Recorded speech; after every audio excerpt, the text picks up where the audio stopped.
You can take the girl out of the cabaret. You cannot take the cabaret out of the girl.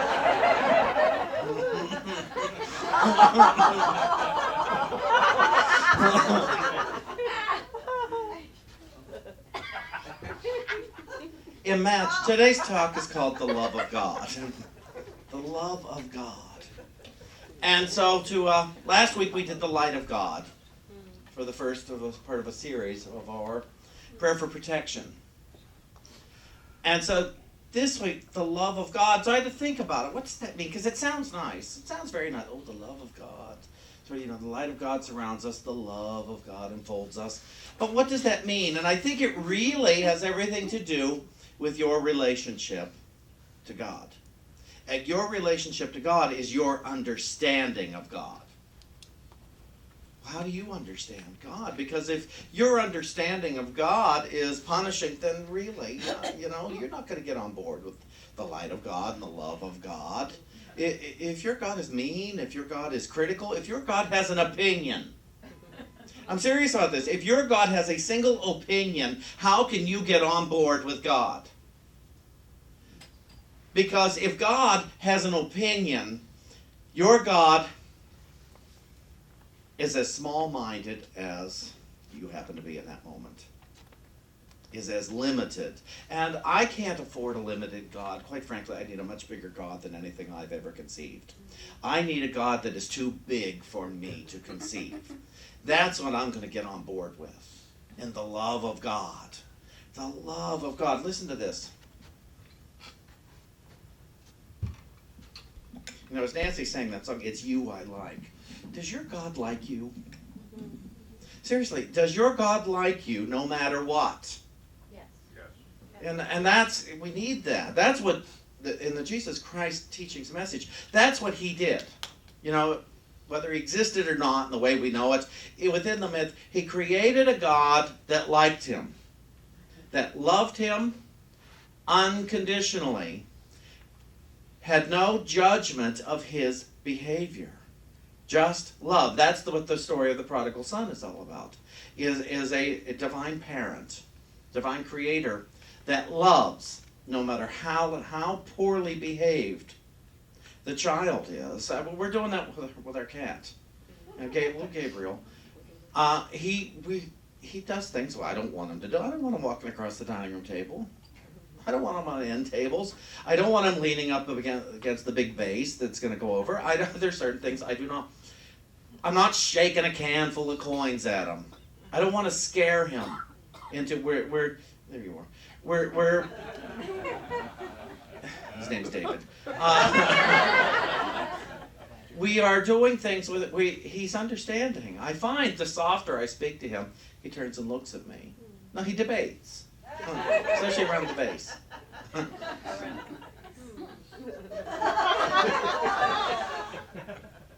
But I said, please don't do that.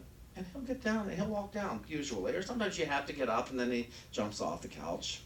The dining room table, it's first he has to walk the whole length of it, and then he'll get off. But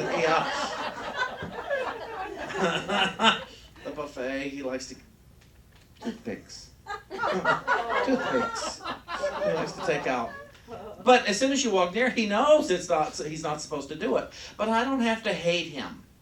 I don't have to treat him like he's a bad child for doing it. This is new. This is a new concept. Your dad, he's not coming to church anymore. His dad treats his cat like the cat's plotting against him. He loves that cat. Now Charlie got a walker. Charlie comes in the house. Cat jumps up on the seat of the walker and rides to the apartment with him. But he treats the cat like he treated David as a baby. He knows what he's doing. He knows he's plotting. He's plotting. And it's insane. We don't want to treat a cat as a peer. That he's my equal thinking. He's thinking. But how do you love? How do you unconditionally love this being?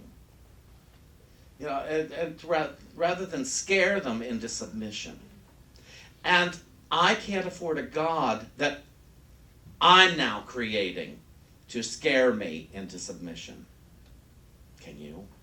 can you bear at this age to create a God for yourself that scares you into good behavior? No, you can't is the answer. You cannot afford that. It stinks. It's just a lousy, unkind thing to do for ourselves. We are now the father of the prodigal son. We are also the son. We are also the brother. We are the child. We are the parent of ourselves. Do you love yourself through your mistakes? You know, when you knock something over, are you kind about it, or are you swearing at yourself? You know, you make a mistake, you spend too much money, are you kind about it, or are you swearing at yourself? Don't scare yourself into spiritual submission anymore. Don't try to scare yourself into a diet. Don't try to scare yourself into becoming debt-free. Don't try to scare yourself into becoming kinder. That's a good one, isn't it? Beat yourself up so you can be kinder to people. I found a few passages here in the Holy Spirit's interpretation that I liked so much. And the first one comes from the book of Matthew, chapter 5, verse 38. And it's about our interpersonal relationships. And it says, with your eyes of judgment, you see many brothers and sisters doing different things. You judge the things they do as good things or bad things. Based on the judgments you have given to what they do, you judge them as good or as bad. In your judgments of them, you separate them from one another and from yourself. And so you see many, many children where the Father of heaven sees only one. For the Father of heaven has declared that he has only one Son, and it's capital S, Son. And that Son is but an extension of himself. Stop judging your brothers and your sisters as good or bad or different. Ask God within your heart to show itself to you. God will answer you by showing you that your brother's or your sister's heart is the same as you. And so you and your sibling must be the same and therefore one. For only by exceeding the laws of men to follow the law of the heart can you find the truth that lies hidden there. God is spirit, and spirit is all there is. And so you and your brother and your sister must be spirit too. It is your heart that knows this truth, so it is by following your heart that you will be led to see the truth is true. My favorite things, truth is true. That simplified everything for me. That means that everything that isn't true isn't true. Yeah, some people that annoys and some people that simplifies. Yes, when you and I had that discussion that day. Stop saying that. And then over here in the book of Luke, chapter 22, one will accept what he is willing to accept. And he cannot be asked to accept anymore. This is to me about compassion for yourself, for another who isn't doing it the way that you know they should be doing it. Yeah, because you're so smart. You are so smart. You know how everybody else should be living. I am so smart. I know exactly what you should do to stop being that way, whatever that is. Isn't it nice? We know how fix everybody else for being unhappy.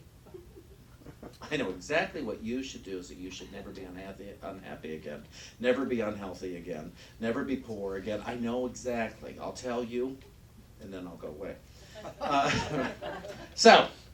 But he cannot be asked to accept any more, for he will not even hear the request that he accept it. And this is why you must be attentive to your own mind, for you are accepting that which you are willing to accept.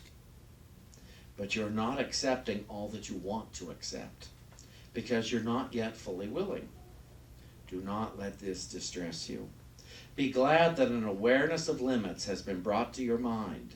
Be glad that the one who places these limits and removes them is you. For in this there lies a statement of your freedom and your truth. This is what you are to do. Watch your mind for limits that you have placed on your readiness and your willingness. Be willing that these limits be exposed to you, and when they are exposed, do not defend them or fall into the trap of believing them once again.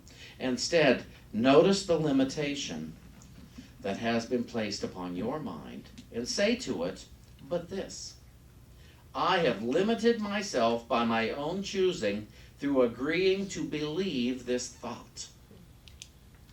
But this thought has no meaning in reality. By keeping it within my mind, by judging it in any manner, I keep myself tied to illusions. All there is to do is to release this thought and open my mind to God. I am willing to be open to what I cannot expect and cannot judge, for that is the experience of truth, and truth is my reality. And one more.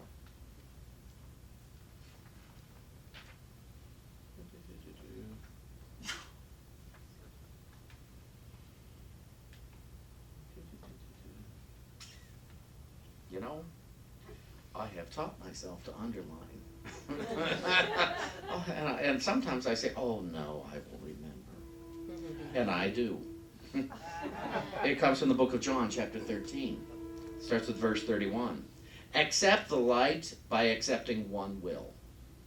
And you accept the one will of the light. And with that you accept all things, for all things are of one will. For there is only one will in reality. The will of all things is love. And love is the will under which all things operate. Let's get clear in this. Love is the one will under which all things operate. So no matter what you're thinking, love is what is in operation here. Let's not confuse love with nice. Let's start connecting love with law. And so, the will of all things is love, and love is the will under which all things operate. For where there is not love, there is no thing, as love is all there is. Why do you not see love if love is all there is? Well, it is your fear that hides the truth from you. What do you fear that you should hide your face from? Love. You fear one will. And knowing that one will must be love, you also fear love. This is why we choose conflict. It is not love, and you fear love because you fear one will, and you know that one will without conflict must be love. But here's the thing. If it's not love, it is no thing. Therefore, conflict must be no thing. Anything that seems like conflict, anytime I've chosen what appears to be conflict, I have chosen no thing. And that's why it's not love. And so to begin to look at that,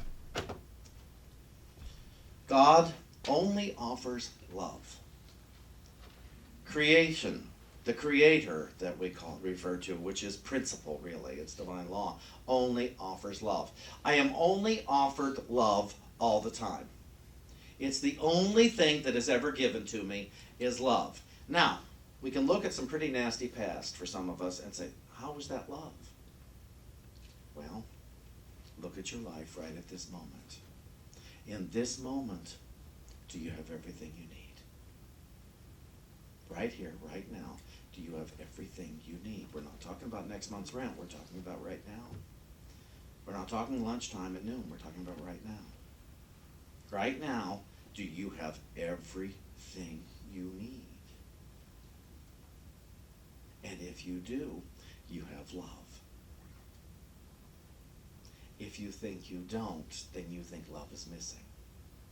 And so you see, if you have love right now, then what part of your past needs to be different? What part of anything in your past would you need to have different if you know right now you have love? In the way you know that you have love, that you are loved, and you are love itself, is to know in this second, in this millisecond, I have everything I need. There's nothing missing.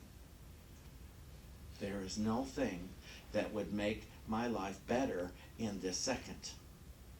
Anything I long for is for a better future. future does not exist in this second. Anything I think is missing is for a future. But in right here, right now, there's nothing missing. And so therefore, I am loved right now. Therefore, the love of God does surround me. Or enfolds me, excuse me. The love of God does enfold me. It enfolds my thoughts in this moment, in this second. And so you see, everything from my past as I perceive it has just become good because it has brought me to this moment where I have no needs. I have no need for anything to be different in this second, in this moment. That's how I am assured of the love of God. That's how I am assured of the love of God. That's how I am assured of the love of Shawn. That's how I am assured of the love of you. In this second, I have no needs of any of you to be any different than you are. In this second, in this moment, I have no need for my mother or my father to have been different. I have no need for anyone I went to school with to have been different. I have no need for anyone on the road getting here to have been different. I have no need for any part of my past because my past is now all in my mind. And so I can create my past and my perceptions of it as I see fit. And I see fit to see it with the presence of God. That I could not be this if that had been different. And this is good because it is made in the image and likeness of love. This is good. This is good. This is good. Would you say that with me? This is good. This is good. This is good. From this day forward, we must understand that the only thing being offered to us is love. It is all that is given, and now I must give it to myself. Nancy?